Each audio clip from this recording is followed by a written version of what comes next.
ये हैं सौरभ राजपूत, मेरठ के रहने वाले हैं।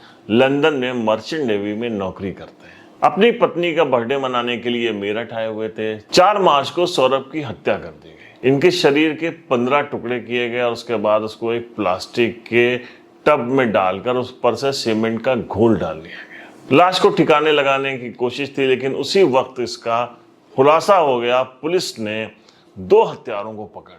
कौन है ये दोनों हत्यारे जिन्होंने सौरभ की हत्या की? सौरभ जो कि लंदन में रहते थे, साल के 11 महीने वो लंदन के शिप पे गुजारते थे। हम आपको बताएंगे इसका आखिरी सच, कैसे पुलिस हत्यारों तक पहुंची और कैसे इस मामले का खुलासा हुआ। अंत तक देखते रहिएगा ये हमारी स्टोरी, क्योंकि इसको सुनकर, इसका खुलासा जानकर आप हैरान हो जाएंगे।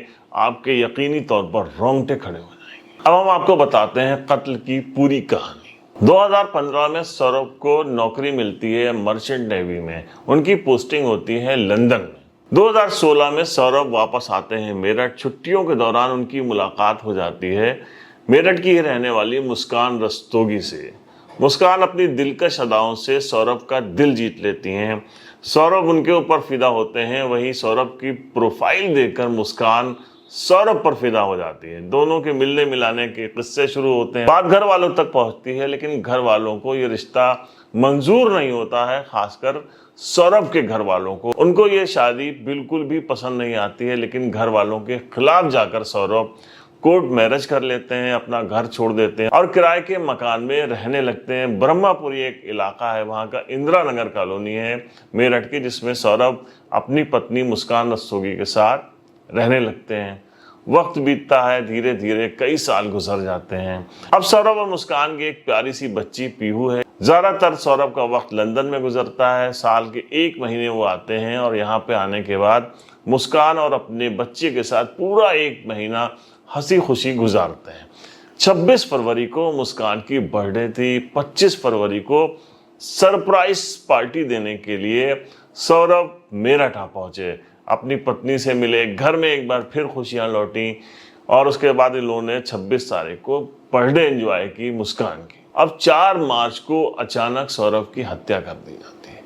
हत्या करने के बाद उनके शरीर के हाथ पैर सहित 15 टुकड़े किए जाते हैं। घर के अंदर ही टब के अंदर से उनकी लाश बरामद होती है।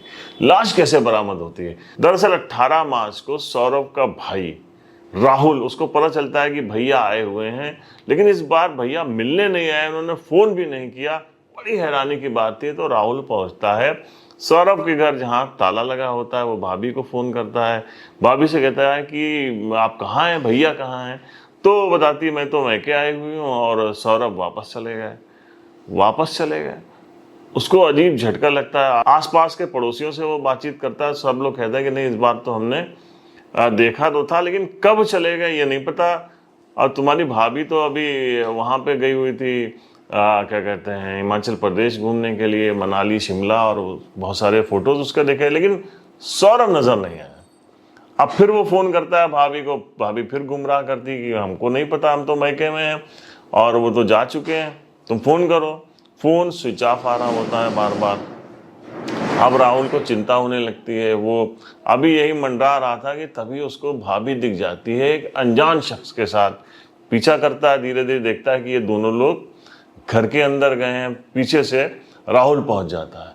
अब वो कहता है कि भाभी कहाँ से आ रही हैं, आप तो कह रही थी मैके में हैं। अब वो थोड़ा सा असहज फील करने लगती है और कहता है कि भाभी घर में स्मेल कहाँ से आ रही है, इतनी ज़्यादा स्मेल कैसी है, ये शख्स कौन है? मुस्कान कोई सही जवाब नहीं दे पा रही थी। उसको कुछ शक होता है। उसके बाद वो तेज तेज चिल्लाने लगता है, भैया भैया भैया करके। अब जब तेज से चिल्लाता है तो अड़ोस पड़ोस के जितने लोग होते हैं वो भाग के आ जाते हैं। कहते हैं क्या बात? तो कहता है कि ये मुझे कुछ शक हो रहा है और देखो स्मेल कितनी आ रही है।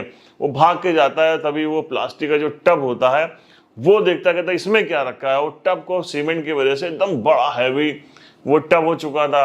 चिल्लाने से और लोग इकट्ठा हो जाते हैं और उसके बाद वो जो साहिल, जो एक शख्स होता है वहाँ पे मौजूद होता है, वो वहाँ से निकलने की कोशिश करता है, लेकिन राहुल और मोहल्ले वाले उसको दबोच लेते हैं। अब ये लोग पुलिस को फ़ोन करते हैं। पुलिस आ जाती है। पुलिस आती है तो पुलिस को ये लोग कहते हैं, और पुलिस को भी स्मेल देख के लगता है कि क्या बात है, इतनी ज़्यादा बदबू कैसे हो सकती है, वो जो टब में से ही आ रही थी। और जब वो टब किसी तरीके से उसका ढक्कन खुलवाया जाता है तो देखा जाता है कि उसमें मानव शरीर के अंग भरे हुए हैं नीचे। अब यहीं से इन दोनों को गिरफ्तार किया जाता है और गिरफ्तार करने के बाद इनसे पूछताछ शुरू होती है। शुरुआत में मुस्कान गुमराह करती है, इधर उधर की बातें करती है, लेकिन जब पुलिस उससे सख्ती से पूछताछ करती है तो वो पूरी कहानी से पर्दा उठाती है और जो जो आगे की स्टोरी सुनाती जा रही थी वहाँ पर मौजूद पुलिस कर्मियों के भी रोंगटे खड़े हो रहे थे। उसने बताया कि क्योंकि मेरे पति सौरभ लंदन में रहते थे, पीहू जब पैदा हुई उसके बाद जब उसका एडमिशन हुआ तो मैंने ही एडमिशन कराया उसको, स्कूल छोड़ने के लिए मैं ही जाती थी।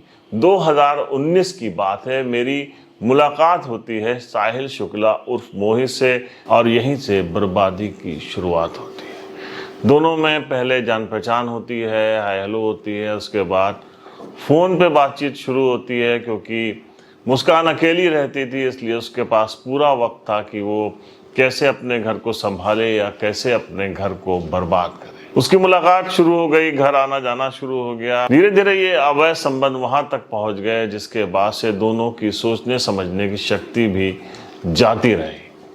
साहिल शुक्ला क्योंकि एक बिगड़ा हुआ युवक था, गांजे का शौकीन था, उसने मुस्कान जैसी लड़की को गांजे की भी लत लगा दी। हालत ये हो गई कि वो किसी भी सूरत में साहिल को छोड़ भी नहीं सकती थी। इन सब से अनजान सौरभ लंदन में दिन रात मेहनत करता। उसका बस एक सपना था कि उसकी पत्नी और उसकी बेटी खुश रहें, ऐशो आराम से रहें।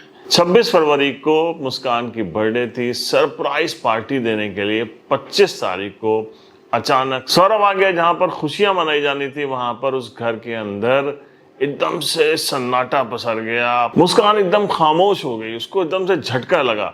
सौरभ भी कह रहा था कि क्या बात है, लेकिन मुस्कान कहने लगी कि मैं उससे छुपाती रही। साहिल का फ़ोन बार बार आ रहा था। मौका पाकर मैंने साहिल को फ़ोन किया, मैंने उससे कहा कि मेरा पति घर आ गया है। साहिल को ये बात बहुत नागवार गुजरी।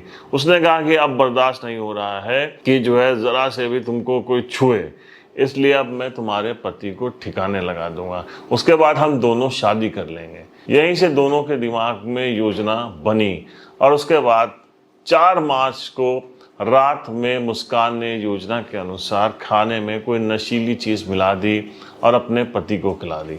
वो जल्दी सोने चला गया। बेटी को उसने दूसरे कमरे में सुला दिया। उसके बाद फ़ोन करके साहिल को बुला लिया। ये लोग घर में मौजूद थे। उसके बाद जब देर रात हो गई तो फिर मुस्कान ने एक धारदार चाकू निकाला और सीने पे बैठकर सौरभ के कई वार किए। सौरभ जब मर गया तो दोनों उसको खींचकर बाथरूम में ले गए और यहाँ पर पहले से छुपाए हुए औजार से इन लोगों ने उसके हाथ पैर सहित 15 टुकड़े किए। 15 टुकड़े करने के बाद उसको प्लास्टिक के टब में डाल दिया, उस पर से सीमेंट का घोल डाल दिया और फिर उसके बाद ढक्कन बंद कर दिया। मुस्कान के अनुसार फिर अगले दिन ये लोग जो है पीहू को अपनी माँ के घर छोड़कर शिमला और मनाली चले गए। वहाँ कुछ दिन रहने के बाद उसके पैसे खर्च हो गए तो उसने अपनी माँ को फ़ोन किया और कहा कि अब ये पैसे विड्रॉ कैसे होंगे, मैं कैसे निकालूंगी। तो उसकी माँ कहने लगी कि क्यों, तुम तो सौरभ के साथ हो, तो फिर तुम्हें पैसों की क्या ज़रूरत पड़ गई। तो झुंझला गई और उसने अपनी माँ को बताया कि सौरभ को तो मैंने मार डाला था, मैं साहिल के साथ घूमने आई हूँ माँ और मुझे पैसों की ज़रूरत है। वो अब माँ ने कहा कि तुमने क्या बेवकूफ़ी की है, ऐसा करो तुम फ़ौरन वापस आ जाओ। तो फिर पैसे भी खर्च हो गए थे, पैसे भी निकल नहीं पा रहे थे। ये लोग अगले दिन यहाँ पर वापस आ गए और उसके बाद फिर इस चक्कर में थे कि कैसे सौरभ की दौलत इनको हाथ लगे। ये लोग पता लगा रहे थे कि उसी बीच में राहुल आ गया और ये दोनों पुलिस के हाथ लगे। तो ये पूरी कहानी दोनों ने पुलिस को बताई कि तो पुलिस भी हैरत में पड़ गई। वो सौरभ जो एक अच्छा लड़का था, बेहतरीन नौकरी कर रहा था, उसने मतलब प्यार किया था मुस्कान से, उसके प्यार में अपने घर वालों को छोड़ दिया था। वही मुस्कान इतनी अंधी हो गई कि एक बेहतरीन फैमिली, एक अच्छी फैमिली, एक अच्छा पति, एक प्यारी बेटी, सब कुछ हासिल था, सब कुछ तबाह कर लिया। और अब इनकी पूरी ज़िंदगी जेल में गुजरेगी क्योंकि जिस तरीके से ब्रूटल मर्डर इन्होंने किया है, सारे प्रूफ मिल गए हैं, डेड बॉडी मिल गई है, आसपास के जो सीसीटीवी कैमरे लगे हुए थे वहाँ से भी ये दोनों का आना जाना मिला है। और एक बात और पुलिस ने बताई है कि एक दिन ये लोग कुछ मजदूर भी लेकर आए थे और मजदूर से कहा था कि तुम लोग इस ड्रम को ले जाकर कहीं पर फेंक दो। वो मजदूर आया तो उन्होंने उनको जब उसका काफ़ी वज़न लगा और कुछ शक भी लगा और स्मेल भी वहाँ बहुत ज़्यादा थी, तो मज़दूरों ने इससे इनकार कर दिया था। उन मज़दूरों की भी चिन्हित किया गया, उनके भी बयान लिए गए हैं। तो ये सारे जो हालात बने हैं, इसमें इनका बच पाना बहुत मुश्किल है। पीहू अनाथ हो गई, उसके प्यारे पापा, प्यारे डैडी जो साल में आते थे, ढेरों खिलौने लेके आते थे, वो अब कभी लौट कर नहीं आएंगे। माँ जो से बहुत प्यार करती थी, वो माँ अब जेल चली गई है। नानी के पास वो रह रही है, क्योंकि उसने दादा दादी को तो अभी ठीक से कभी देखा भी नहीं है, उनको वो जानती भी नहीं है, और उसका भविष्य अब बहुत मुश्किल में पड़ गया है। हम सब की दुआएं हैं कि वो बच्ची सलामत रहे। लेकिन मुस्कान को और उसका प्रेमी है, इनको सख्त से सख्त सजा दी जाए। हम भी यही चाहते हैं और हमारी टीम भी यही चाहती है। क्या सोचना है आपके इस बारे में, कमेंट बॉक्स में लिखना मत भूलिएगा। तो हम मिलते हैं नेक्स्ट एपिसोड में। तब तक के लिए अपना ख्याल रखिए, सावधान रहिए, अपनों के बीच रहिए और अपनों का ख्याल रखिए। जय हिंद।